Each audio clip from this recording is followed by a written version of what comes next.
Welcome to west plus affairs. और इसमें हम 15 क्वेश्चन करने वाले हैं आरपीएससी आरएस के लिए। और ये जो 15 क्वेश्चन होंगे ये किस पर आधारित होंगे? तो ये पर्यावरण और पारिस्थितिकी पर आधारित होंगे। ठीक है, तो चलिए शुरू करते हैं सबसे पहले क्वेश्चन के साथ। तो सबसे पहले क्वेश्चन क्या है हमारा? सतत विकास पर, यानी कि जो सस्टेनेबल एसडीजी गोल्स हैं, सतत विकास पर 1987 में यूनाइटेड नेशंस को पर्यावरण पर एक रिपोर्ट सौंपने के बाद शुरू की गई थी। तो इस रिपोर्ट का नाम क्या था?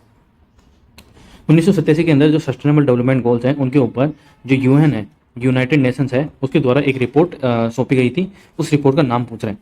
तो उस रिपोर्ट का नाम है और कॉमन फ्यूचर। तो इस रिपोर्ट का नाम और कॉमन फ्यूचर था। तो हमारा आंसर क्या हो जाएगा? और कॉमन फ्यूचर।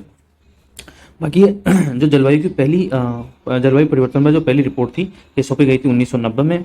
और जलवायु परिवर्तन की जो दूसरी रिपोर्ट थी ये सौंपी गई थी 1996 के अंदर। और जो पांचवी रिपोर्ट थी ये सौंपी गई थी 2014 के अंदर। बाकी और कॉमन फ्यूचर तो सौंपी गई थी 1987 के अंदर। तो ये भी आपको ध्यान रखना है। नेक्स्ट क्वेश्चन हमारा कि वन संरक्षण अधिनियम किस वर्ष पारित किया गया था? वन संरक्षण अधिनियम, ये वन्य जीव संरक्षण अधिनियम अलग है, वन संरक्षण अधिनियम अलग है। जो वन संरक्षण अधिनियम है वो पारित किया गया था 1980 के अंदर। कब किया गया था? 1980 के अंदर। तो आपको ये ध्यान रखना है। और इस अधिनियम के अंदर क्या होता है? इस अधिनियम का उद्देश्य क्या था? तो जो गैर वन जो बिना वन के अंदर जो थे वन भूमि के मोड़ के लिए केंद्र सरकार की जो पूर्व स्वीकृति थी वो आवश्यक होती थी। अब इसके बाद 1988 में इसके अंदर संशोधन भी किया गया है। ठीक है, 1980 के अंदर इसको पारित किया गया था और 1988 में इसके अंदर संशोधन किया गया था। तो ये भी आपको ध्यान रखना है। वनों के संरक्षण और उससे जुड़े मामलों या फिर उसके सहायक या आनुषंगिक मामलों के लिए इसको पारित किया गया था। तो ये आपको ध्यान रखना है।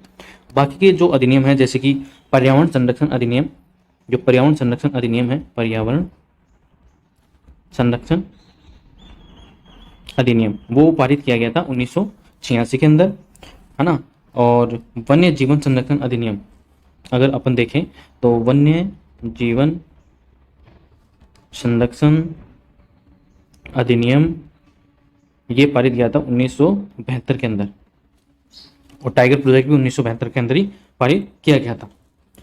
ठीक है, और तो बस अगर आपसे पूछा जाए कि संविधान के किस अनुच्छेद के अंदर जो वन संरक्षण के संवैधानिक प्रावधान किए गए हैं, तो संविधान के एक तो अनुच्छेद आपको मिल जाएगा 48A के अंदर जो कि राज्य के नीति निर्देशक तत्वों के अंदर शामिल है।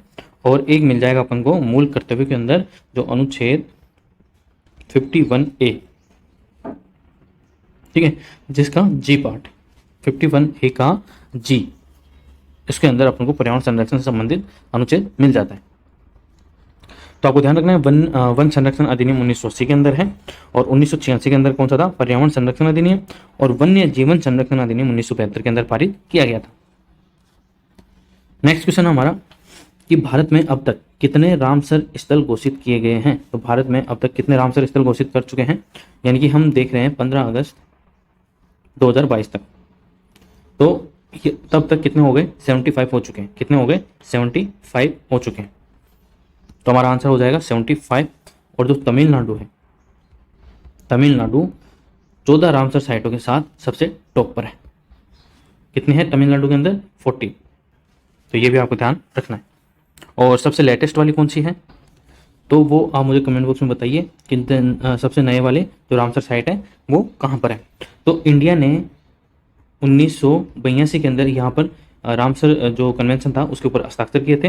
और जो रामसर कन्वेंशन है वो ईरान के रामसर जगह पर 1971 के अंदर लागू हुआ था। तो ये भी आपको ध्यान रखना है। और तमिलनाडु के बाद अगर सेकंड नंबर पे देखें तो यूपी के पास है 10। ठीक है, और जो नई रामसर साइट है जिसमें 4 तमिलनाडु की है, 4 तमिलनाडु की है, ठीक है, 3 उड़ीसा की है। और नाम आपको मुझे कमेंट बॉक्स में बताना है कि 4 तमिलनाडु की नई कौन सी है, ठीक है, 3 उड़ीसा की नई कौन सी है, 2 जम्मू एंड कश्मीर की है और 1 महाराष्ट्र की है और 1 है मध्य प्रदेश की। तो आप मुझे इनके नाम जरूर बताएं। अगर आप खुद से ढूंढ के इसके नाम बताओगे मुझे, तो आप, मैं गारंटी के साथ कह सकता हूँ कि आप नहीं भूलोगे, अपने जीवन में कभी नहीं भूलोगे। नेक्स्ट क्वेश्चन हमारा कि राजस्थान में निरंतर मरुस्थलीकरण को रोकने के तरीके क्या हो सकते हैं। जो मरुस्थलीकरण है राजस्थान के अंदर, थार का मरुस्थल है, उसको रोकने के जो तरीके हैं वो क्या हो सकते हैं। जैसे कि रेगिस्तान के अनुसार अधिकतम वृक्षारोपण करना चाहिए, तो ये तरीका हो गया। पीछे और आगे के संपर्क का विकास होना चाहिए, तो ये भी बिल्कुल सही बात है।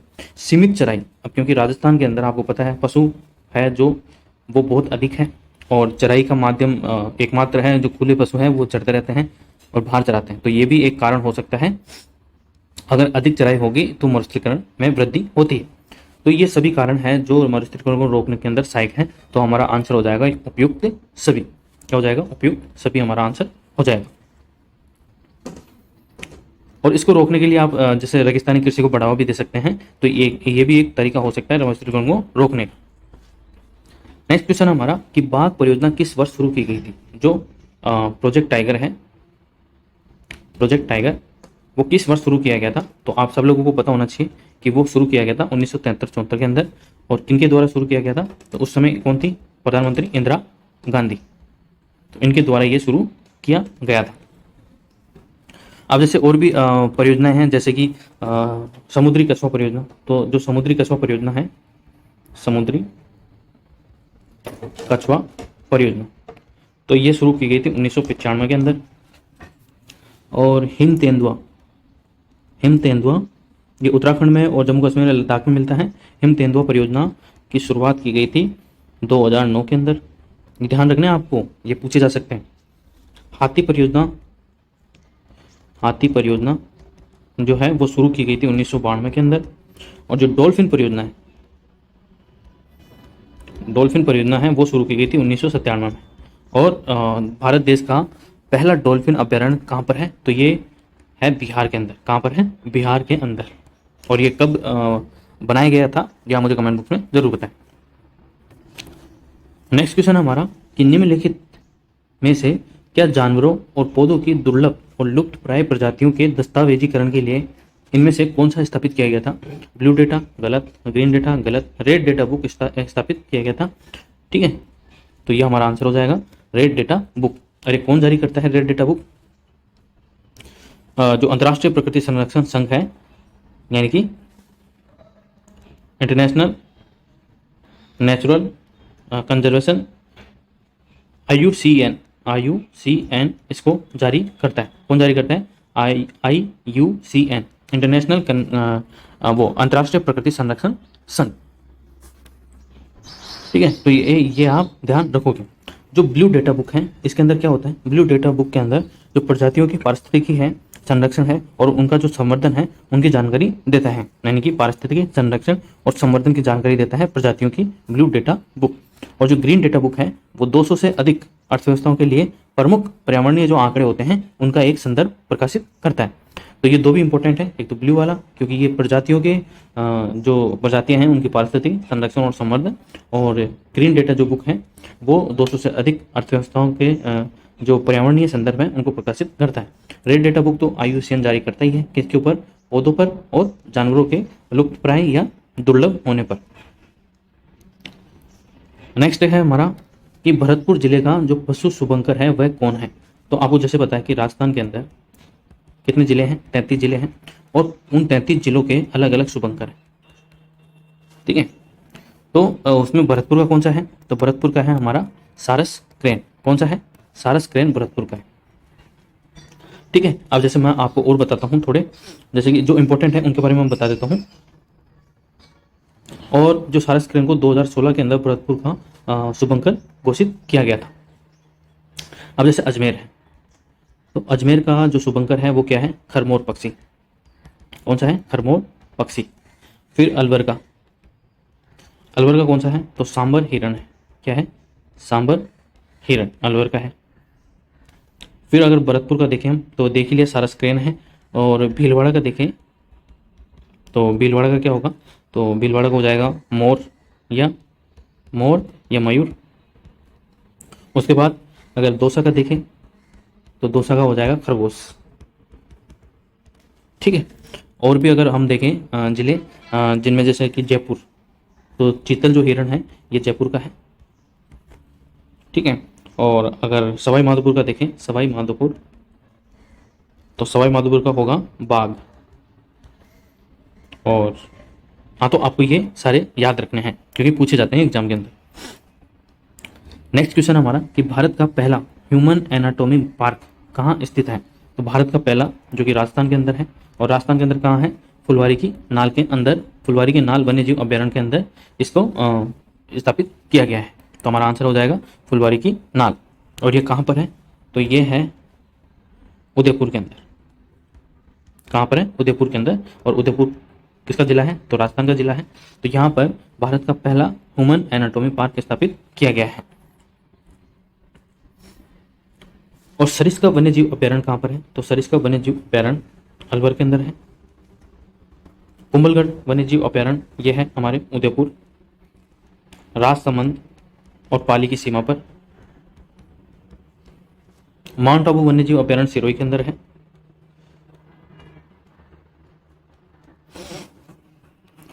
नेक्स्ट क्वेश्चन हमारा, राजस्थान का सबसे पुराना राष्ट्रीय उद्यान किस जिले में स्थित है। तो राजस्थान का सबसे पुराना राष्ट्रीय उद्यान कौन सा है, तो वो है रणथंभौर। कौन सा है, रणथंभौर है। और रणथंभौर किस जिले के अंदर है, तो वो है सवाई माधोपुर के अंदर। तो हमारा आंसर हो गया सवाई माधोपुर। और रणथंभौर इसके अंदर रणथंभौर है। और इसको कब घोषित किया गया था, 1980 के अंदर।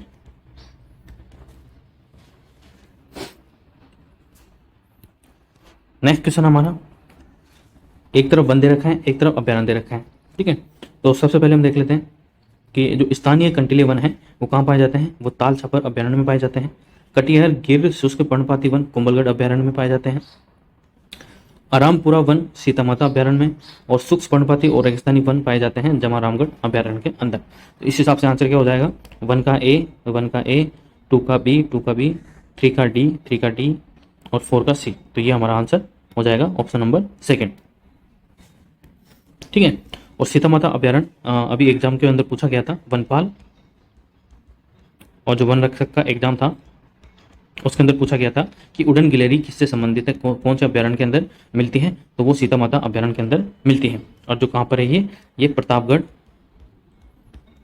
और चित्तौड़ की सीमा पर अपन को देखने को मिलता है सीतामाता अभ्यारण्य, ठीक है। और यहाँ पर कौन सा वन है, रामपुरा वन पाया जाता है। फिर जो ताल छापर अभ्यारण्य है, ताल छापर ये कहाँ पर देखने को मिलता है अपन को, तो ये चूरू के अंदर देखने को मिलता है। और यहाँ पर आमतौर पर क्या देखने को मिलता है, कृष्ण मृग। कौन से मृग, कृष्ण मृग देखने को मिलते हैं। तो ये भी आपको ध्यान रखना है। और जो स्थानीय कंटीले वन तो यहाँ पे है ही। फिर दूसरा है कुंभलगढ़ अभ्यारण्य। तो ये अभी मैंने जैसे बताया राजसमंद और भीलवाड़ा, राजसमंद, भीलवाड़ा और पाली की सीमा पर देखने को अपन को मिलता है।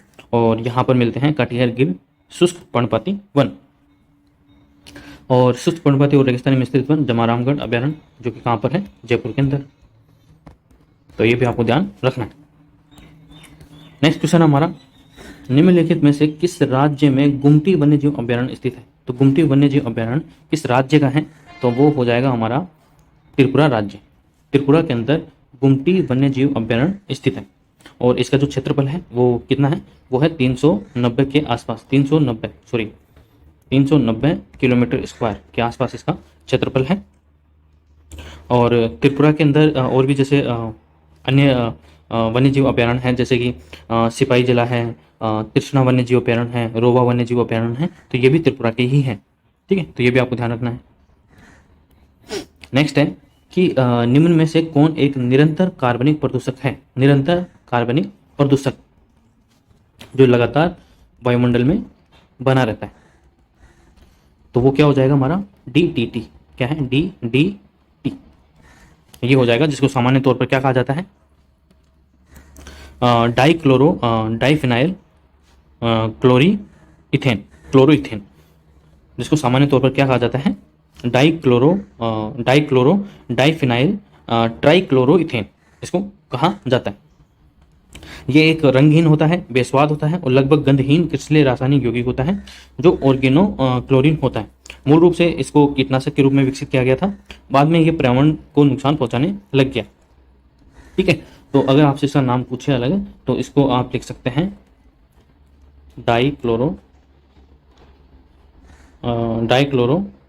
डाइफिनाइल